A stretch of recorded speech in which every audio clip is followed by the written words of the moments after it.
Hey guys, it's Mike here, and today I'm going to be bringing you another video on Dragon Ball Super. And this is going to be a particular video in which we're going to be talking about not only Dragon Ball Super's events that are actually happening inside the show, but rather we're going to be talking about the show itself, the movies that it seems to be based on for the most part at this point in time, and whether or not Dragon Ball Super should actually exist as a series, or if Dragon Ball Z should have stayed as the films. But before we begin with this subject, allow me to introduce my very special guest from Space Australia. His name is... Super Jayain, more specifically from Space Brisbane. Go Space Broncos. Oh yeah, but watch out, Space Dingle eat your space, baby. Poor Like Sheila. me sister. Poor Sheila.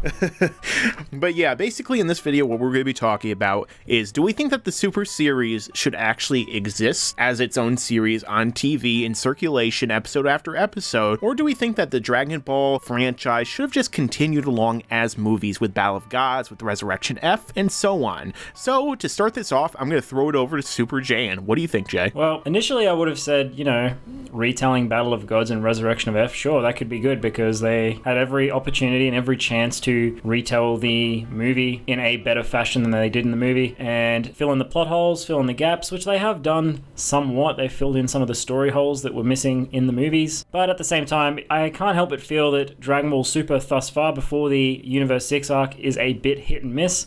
And I definitely feel that ever since the Battle of Gods arc has ended, the pacing has been very jarring. It started off with Battle of Gods and the pacing was, in episodic format. It felt fleshed out and a little bit, more in depth than the movie. But at the same time, it just felt like it dragged as well because they were doing the parts in depth that they really didn't need to be doing. And the best parts of the Battle of Gods arc were actually just the basic slice of life moments with people enjoying time with their family. And a lot of the filler that they added in with Beerus, so it's not really filler, but padding. A lot of the padding they added in really wasn't necessary and made the series feel boring at times. And I have to say that ever since Battle of Gods has finished the arc, I've definitely been of the opinion that they should have basically done a manga series to fill in the gaps between Battle of Gods and Resurrection of F, and then done a manga series to basically explain what happens after Resurrection of F. And they could have also used the manga to fill in any gaps with the story that were created in the movie by creating flashbacks and so on and so forth. And then once the manga series had been finished, they could then do an anime series off the manga. So the manga had been completely written and they could have done like 6 chapters for the Battle of Gods arc in between Battle of Gods and Resurrection of F. They could have done SIPs, like a 6-chapter manga for that, or a 6-volume, I should say. 6-volume arc between that for the manga, and they could have done a 6-volume arc after Battle of Gods for the Universe 6 tournament.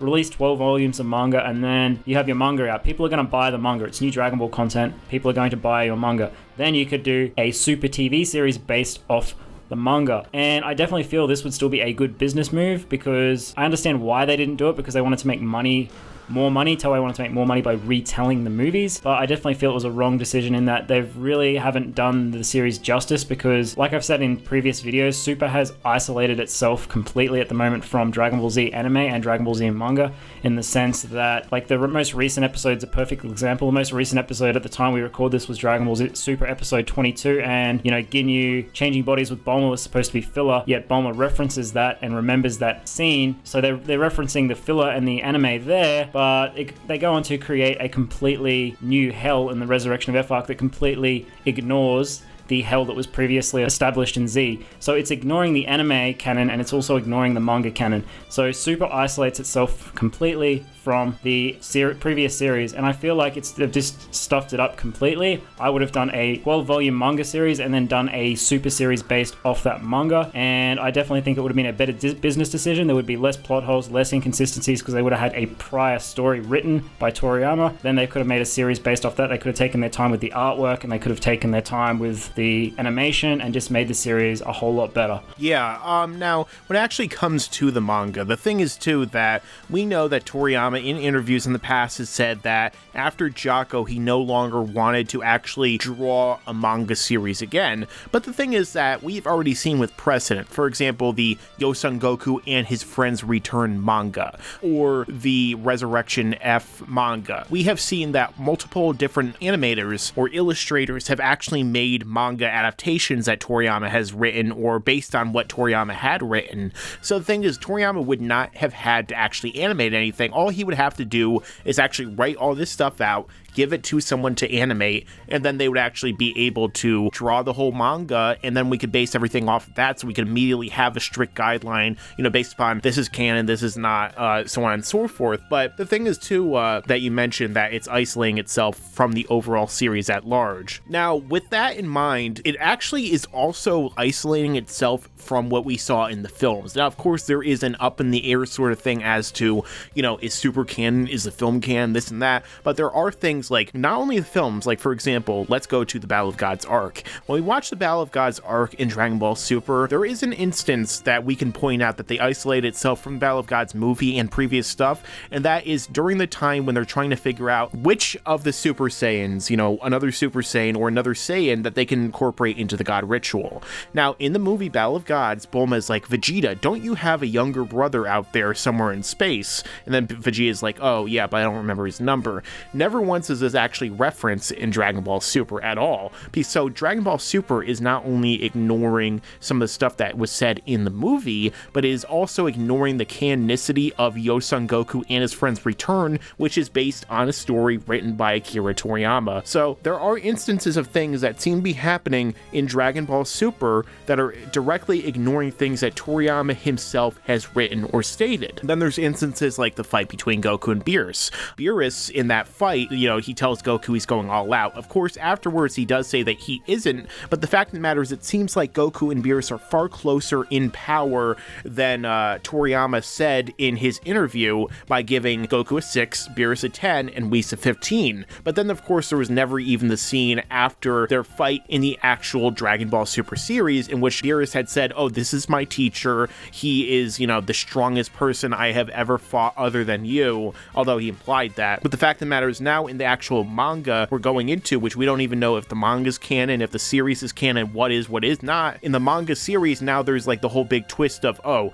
Beerus is actually going to go find the person that was actually the number one hardest person he's ever fought before, and it's a big twist. It's going to be the fifth member, the fifth man in this new team that they're adding for the multiversal tournament. But the thing is, that doesn't even exist in Super. That reference is never even made. So what are we supposed to watch the movie to get that reference so that we can actually understand it within the series? Are they going to ignore that? And if so, if they're going to ignore not only stuff from the movie, but then they're going to ignore stuff from the manga, what the hell, are we watching this for? What are we supposed to think is actually in continuity? So not only is it separating itself as a series from the previously established stuff in Dragon Ball Z, but then stuff that is supposed to be a part of the Super canon seems to not even be existent within this Super series canon. So it's very confusing and up in the air. Yeah, and I feel like if they had have done a 6-volume manga for the Battle of Gods gap to Resurrection of F and then after for the Universe 6 arc, they could have really taken their time with the concepts they wanted to introduce, like Frieza's training, Goku and Vegeta mastering the God Key. All this stuff could have been really fleshed out in the manga. Like, they could have spent a whole volume on Goku and Vegeta's training. They could have spent a whole volume on Frieza's training. People would have happily watched or read that. And I just feel like there's a lot of missed opportunities here. And I get a lot of flack for saying this, and it's a hard thing for me to say, but the bottom line is everything that people think is a plot hole in GT often isn't. And, so far in 22 episodes of Dragon Ball Super, they've created more inconsistencies and plot holes than they have in the entirety of Dragon Ball GT. And I mean, I've watched Dragon Ball GT from start to finish multiple times, and often things that people pick up as plot holes are not plot holes. So, I mean, at this stage, if you had to ask me, do we need Super? I would say, yes and no. I mean, it does fill in gaps that the movies don't answer, but I just don't think it's doing it in the right way, and they definitely could have done the series a little bit more justice. I've always said that I'm very thankful that we have new content to talk about and to view. But at the same time, I think it becomes very easy to see at times that Toei's heart just isn't 100% in it, and they are just trying to get a little bit extra cash in their pocket. And it does pain me to say that, as I'm a massive fan of the series, but sometimes you have to be critical of things even if you love them, because it's, it's not going to benefit us as fans if we say this is an acceptable standard of storytelling, because they're just going to keep giving us that standard. We want better than this, and I think we deserve, as fans, deserve a better story than what Super has given us so far. So let's just look at it, in terms of cinema, in terms of what is unfolding in front of our faces. I mean, let's look at it from that perspective, execution-wise. Do you think Dragon Ball Z at this point in time, at this stage, belongs in movies as opposed to a series? Now, what I mean by that is, do you think that automatically, if they simply release a new movie every year, have them tie into one another, maybe with cliffhangers, or similar to how they would in an actual arc, just have things go up to a certain point and then have it continue and actually have like 3 movies to an arc or something like that? Do you think that the series would actually be better in terms of execution, in terms of overall, cinematic viewership, if they actually made it movies as opposed to an actual series?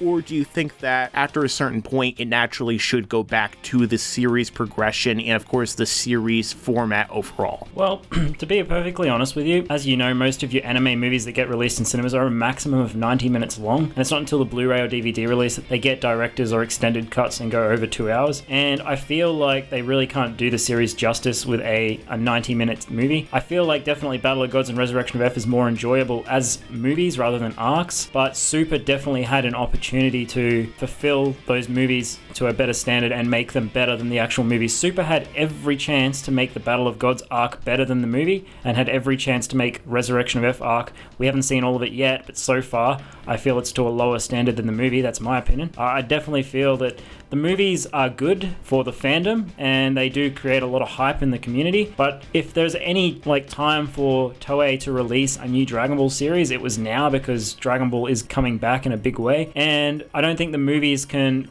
do it justice either, because 90 minutes is what they're going to really cut it down to. They did it with Battle of Gods, they did it with Resurrection of F, and like you would often say, make movies longer, make movies 2 or 3 hours long. They'll never do that with an anime movie, as I'm sure you're aware, so it makes it very hard to create a consistent story in a 90-minute time frame when you're not, leaving things out and making cop-outs like, oh, Goten and Trunks, I told them not to come, or Yamcha, it's too dangerous for Yamcha, or Majin Buu's asleep.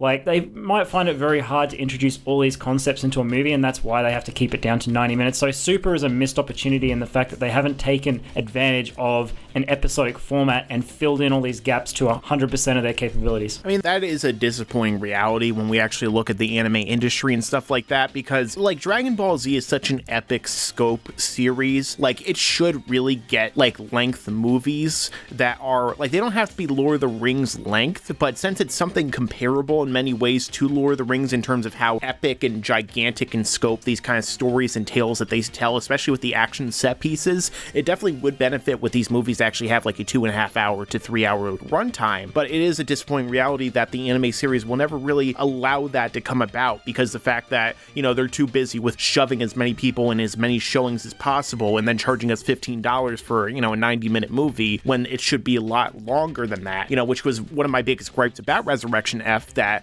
I didn't feel that we as fans should have to be forced to pay that much money, not only for the fact that this series was going to be remade in Super, but the fact that also, they're not going to give us a real, true, lengthy, meaty story with a lot of substance behind it, that they're going to actually make us pay twice as much as a normal movie ticket. But yeah, I mean, overall, it does make sense in conclusion to say that Super right now is, what we have seen thus far is not living up to the expectations that it really should have, because the fact that, again, they're really executing what we've already seen, but also the fact that they're showing us what we've already seen with stuff being taken out, and the stuff that's added, even though I feel recently some of the stuff, even though there is plot holes being created constantly, is still beneficial in a lot of ways, because it is fleshing out certain aspects which Resurrection F did not even bother to do in the movie. The fact of the matter is, at this current incarnation, until we actually get to something that's totally original, the only stuff that really I feel deserves to exist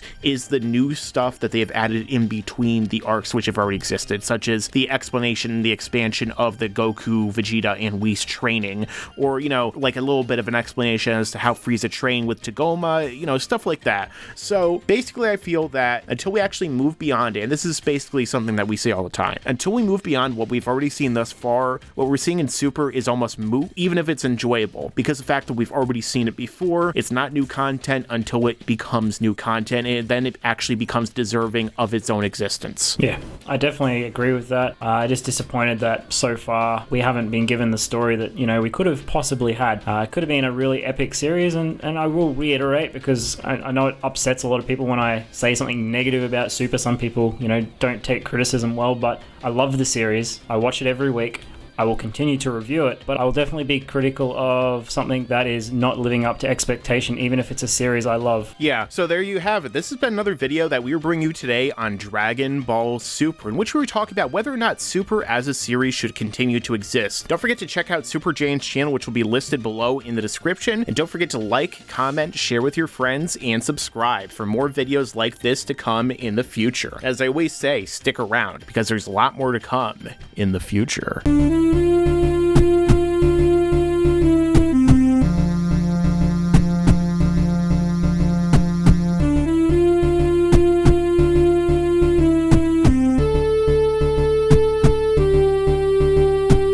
And you better subscribe!